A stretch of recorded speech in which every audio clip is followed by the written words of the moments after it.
जी अदा तव्हां छा मसलो आहे? मुंहिंजो नालो मोहम्मद छुटो वेठल ॻोठ आराज़ी। जीअं त मां वापारी आहियां, नंढो वापारी आहियां, दुकान मुंहिंजो आराज़ी में। कुझु साल अॻु में 2015-16 में उमर मेमण खां पैसा खयां हा व्याज ते, जेके कारोबार हिसाब सां, उहे मां हुनखे व्याज समेत उन मोटाए वापसि कया 2016 में। हाणे उहो उमर मेमण मूंखे अॻु में कुझु टाइम केस कयो मूंखे, जेको कोर्ट सॻोरी मूंखे इंसाफ़ कयो मूंसां ऐं हुन में मूंखे बरी कयो। वरी उहो साॻियो ई उमर मूंखे चए थो त अञा मूंखे व्याज ॾे, बाबा तोखे व्याज जा पैसा मूं वटि ॾिना ऐं जेको सो मुहूर मोटाइणो, वरी तोखे मां छा जा पैसा ॾियां। हाणे उहो मूंखे काफ़ी माण्हू माना बााثر माण्हू वठो धमकाए थो, ॻोठ जे मुंहिंजी दुकान अचे मूंखे, मां जेको माल ॾींदुमि मूंखे पैसा ॾे, जी न ॾींदे त मां जेको थो माना अहिड़ा माण्हू हथियार पैसनि जी तीन व्याज मां भरे चुको आहियां। वरी बि मुख़्तलिफ़ जॻहियुनि ते मूंखे हिरासमेंट करे पुलिस ते माना पुलिस खे पैसा ॾेई पंहिंजा पैसा ॾेई, बाबा कोर्ट सॻोरी इंसाफ़ कयो मूंसां, तीन पैसा कया न, मां छा जा पैसा ॾियां।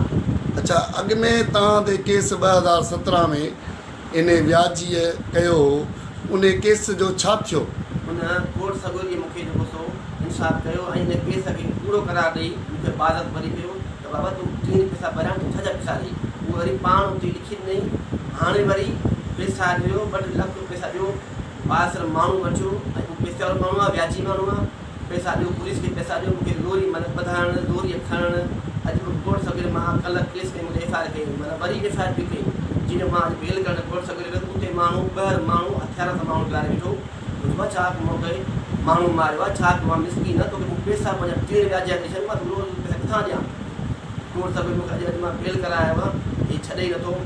महिरबानी मां अर्ज़ो कयां सुप्रीम कोर्ट खे, हाई कोर्ट खे अर्ज़ो कयां, वज़ीर सिंध खे, IG सिंध खे, SSP जामशोर खे अर्ज़ो कयां, रिक्वेस्ट कयां त महिरबानी करे हिन व्याजी में मुंहिंजी जान छॾाई वञे। हिन व्याजी में मूंखे ख़तरो आहे, मुंहिंजी जान खे ख़तरो आहे, मूंखे सुख जो साह खणणु थो ॾे, मूंखे जीअण नथो ॾे, पैसा पंहिंजा वठी वियो। हाणे रोज़ वरी माण्हू मोकिले, माना बााثر माण्हू मोकिले, वॾा माण्हू सियासी माण्हू जेके हुनखे सपोर्ट आहे, हीउ पैसे वारो माण्हू आहे, व्याजी माण्हू आहे, मां मिसकीन आहियां, छॾे ई नथो। मां अॼु हिन प्रेस क्लब ते या रिक्वेस्ट करे अर्ज़ु करे आयो आहियां, प्रेस ते ठार वठणु आयो आहियां, बाबा मुंहिंजो आवाज़ु जेको सो आला अफ़ीसर खे पुॼायो, बााثر पुॼायो त मूंसां इंसाफ़ कयो वञे। छा इहो उमर मेमण व्याजी आहे? सही व्याजी आहे, मूंखे व्याज ते पैसा ॾिनई, जेके मां हिनखे 3 वापसि कया, अञा मूंखे त मूंखे पैसा ॾियो।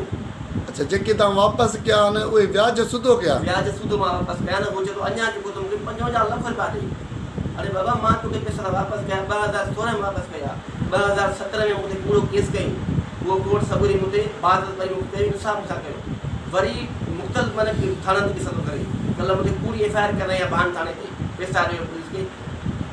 अच्छा, हेॾे केस जी तव्हांजी ज़मानत कराई आहे तव्हां? जी हा, बिल्कुलु मुंहिंजी ज़मानत कोर्ट सॻोरी में कराई आहे। ॿियो छा चवणु चाहियो? मां अर्ज़ो कयां त मुंहिंजी हिन मां जान छुड़ाए वञे, हिन में ख़तरो आहे, मूंखे जान ख़तरो आहे, हिकु बार मूंखे माराए न वञे। मां ज़ामिन करायो आहे, लेटर मूं वटि आहे, कोर्ट सॻोरी मूंखे लेटर आहे। इहो मां तव्हांखे अर्ज़ो कयां त हीउ मां अॼु ज़ामिन करायो आहे कोर्ट सॻोरी, इहो मुंहिंजो ज़ामिन थियो आहे, महिरबानी कयो। अॻु में माना पूरा क़िस्म अॻु में बि कई आहे, हुन में कोर्ट सॻोरी मुंहिंजी जान छॾाई आहे। सर, तव्हां सेठ इद्रीस छुटे जा आहियो एडवोकेट। इन्हनि केसनि में जेको व्याजी मोहम्मद उमर केस कया, हिन ते अॻु में न कयो, उन हिरासा कई, वरी कल्ह जेको कयो उन जे बारे में तव्हां खां मौक़िफ़ वठंदासीं। तव्हां छा था चवणु चाहियो?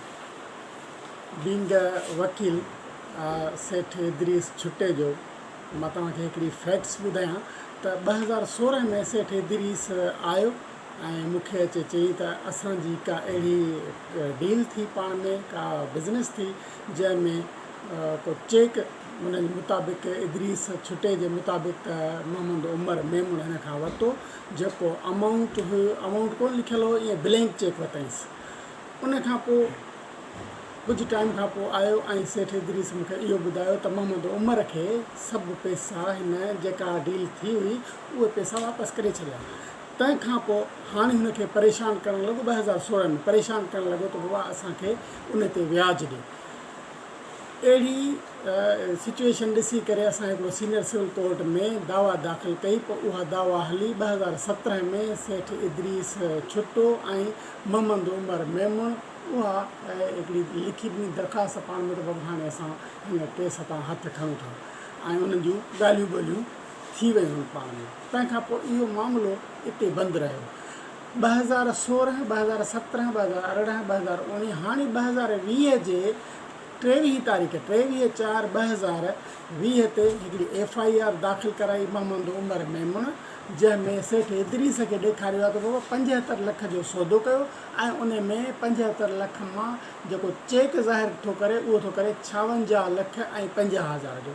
जंहिंमां इहा शइ सफ़ा वाज़े आहे त मोहम्मद उमर मेमण जेको भाननि जो रिहाइश पज़ीर आहे उन इंतिहाई ग़लति बयानी करे वेसा घाती करे सिर्फ़ु व्याज न ॾियण जे करे सेठ इदरीस छुटे खे हिन कूड़ी FIR दाख़िल कराई। उन जो अॼु 24/4/2020 ते कोर्ट मां कचो ज़ामिन वठी ॾिनो जेको अॼु लेटर बि वरितो अथसि ऐं उहो लेटर वञी थाणे ते हिन पेश बि कयो आहे त बाबा मां ज़ामिन ते आहियां। हाणे अॼुकल्ह इन्हनि व्याजनि जूं इहे जेके हथ ठोकियूं चालू आहिनि इहे तमामु वधी वियूं आहिनि ऐं वठि वठाए कंहिं मिस्किन माण्हू कंहिं ग़रीब माण्हुनि खे परेशान करण जे लाइ हिननि सां कुझु सगारी धुरियूं बि गॾु आहिनि माना मोहम्मद उमर मेमण सां जंहिंजे करे हुनखे सिर्फ़ु परेशान करण लाइ ही पूरी FIR दाख़िल कई वई।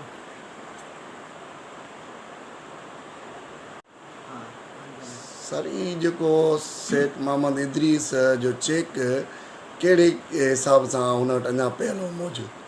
ॾिसो जॾहिं हिननि केस सिविल सूट ख़तमु करायो तंहिंखां पोइ मोहम्मद इदरीस छुटो वक़्तनि फ़वक़्तनि ईंदो रहियो ऐं मूंखे ॿुधाईंदो रहियो त हाणे जेको उहो चेक आहे उहो अॼु ताईं बि मोहम्मद उमर मेमण वटि पियो आहे ऐं हीउ घुरंदो रहियो आहे।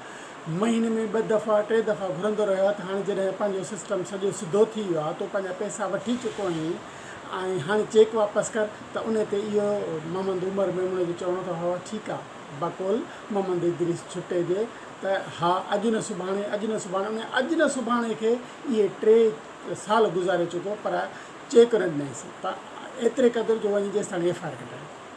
महिरबानी साईं।